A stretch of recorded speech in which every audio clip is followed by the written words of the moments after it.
What's up, guys? Eli here, back for another usbm video. If you haven't seen the series by now, it is one where I take 5 different recordings from a American black metal band, artist, whatever you want to call it, whether it be a demo or a full-length album, and just spotlight it for a little bit, just showing that, good black metal does and has came out of the U.S. So I was just about to watch this DVD that I've had actually for a long time. I've seen it a bunch of times. Black Metal, the Music of Satan. This is put out by, made by Beelzebub out of New Jersey. He's been in the U.S. metal scene for years and years and years. He used to have a zine back in the 90s, I think it was. Not a musician, I don't think, but he also has he makes like low budget movies and stuff like that. I don't know if I necessarily say I'm a fan of the guy. He seems like one of those guys that's just a little bit too opinionated, to the point where he's one of those guys where it seems like he kind of goes out of his way to tell people that they're wrong about things, and I'm just not really up for that. But I mean, this is a cool it's a cool DVD. It's got it's pretty much interviews with dudes from all different black metal bands across the world, really. But yeah, I've seen it a bunch of times. Just thought I'd throw it on again. Enough about that. Anyone seen it?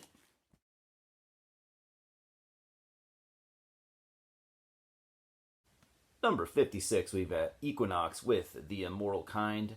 Equinox were active from 92 to about 2009 out of Florida. This is the 2006 EP, one of the last things that they recorded.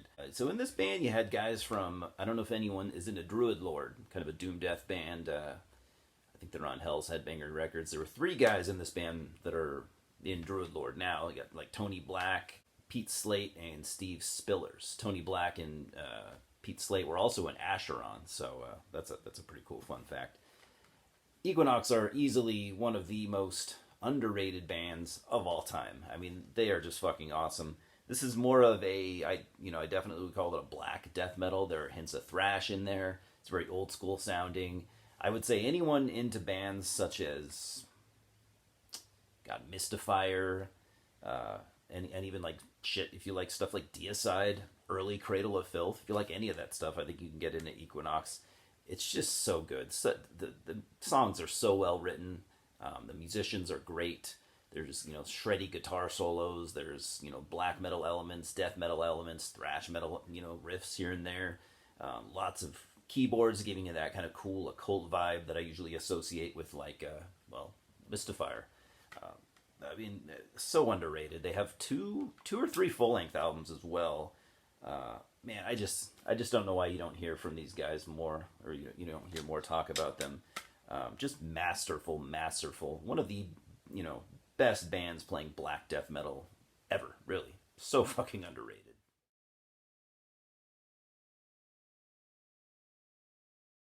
Number 57, we have Draconis with Overlords of the Graying Dawn.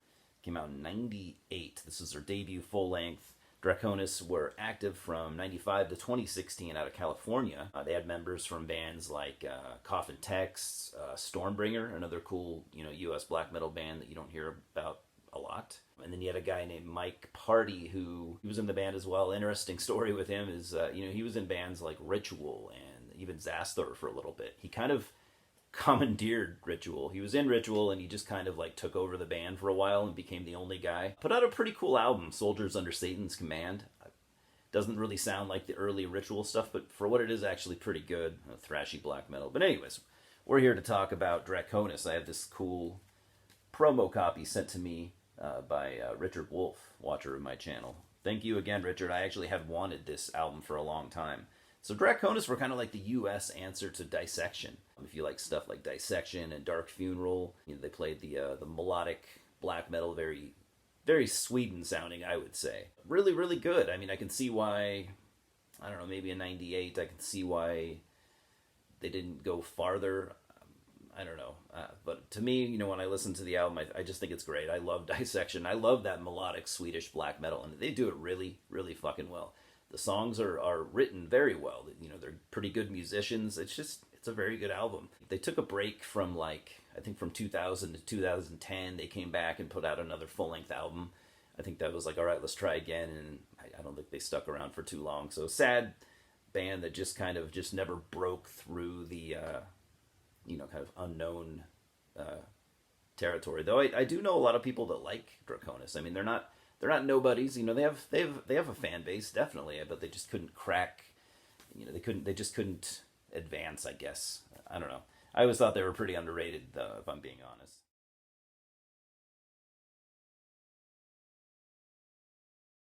Number 58, I'm kind of cheating again with this split because only one of these bands are from the US. Obviously, Goat Penis are from Brazil, very good band. But I'm talking about Defecrator, and I actually have their full length on vinyl somewhere, but I couldn't find it, so this will have to do. Defecrator, they were active from 2014 to 2020 out of California again, all these black metal bands out of the warm, sunny states. Their sixth release from 2019, and they play more of a war metal, I guess you would call it, more very much inspired by revenge and blasphemy and stuff like that. So if you like, that cult Canadian war metal, I think you might dig Defecrator. They're really good for that style. I realize there's thousands of bands playing that style, but they held their own by releasing some cool music. So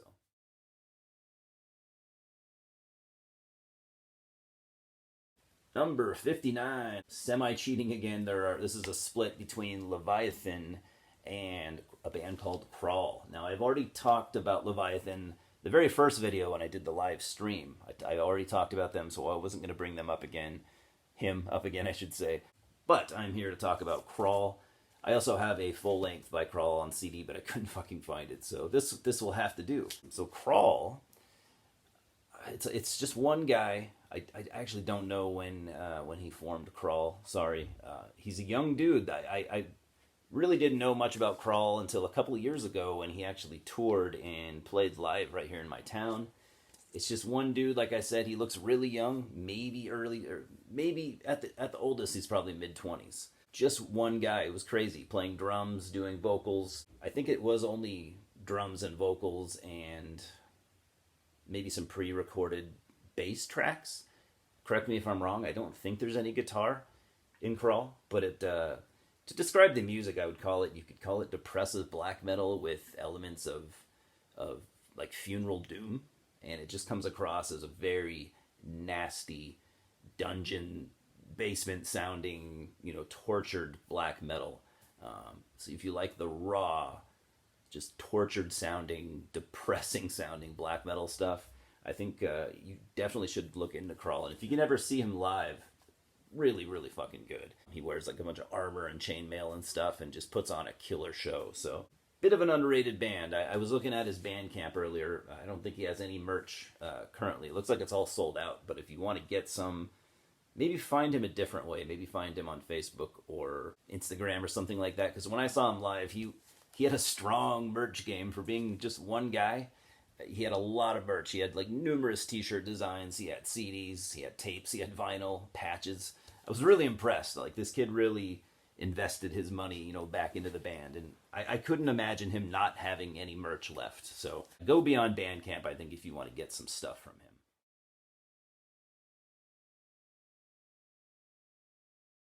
And last one for the day, number 60, we got Canis Diris with their third full-length album from 2020. So they formed around 2008, maybe even a little earlier, I'm not sure. I was on to them from the first album that I really, really loved, and that might be my favorite, but I don't own a copy for some goddamn reason. This was formed by Todd Paulson, who used to run the God is Myth record label, and he's done some other cool bands as well, so really talented dude. Canis Diris play I would call it kind of a traditional yet depressive sounding black metal.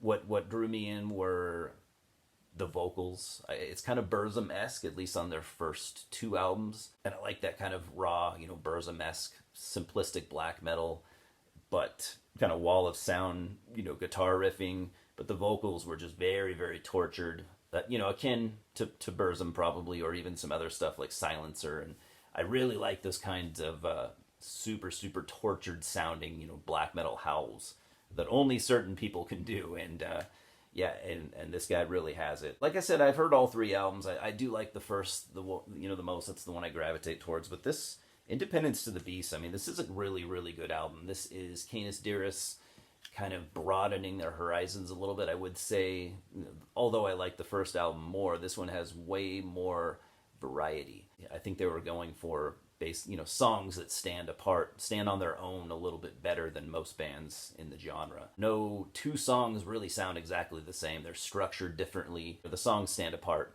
much better than they did on the first two albums. I actually was going to review this back when it came out. I'd taken a bunch of notes, and I still didn't have enough confidence to do album reviews just yet. And I wouldn't say I have much yet, but I have been honing my craft, so to speak.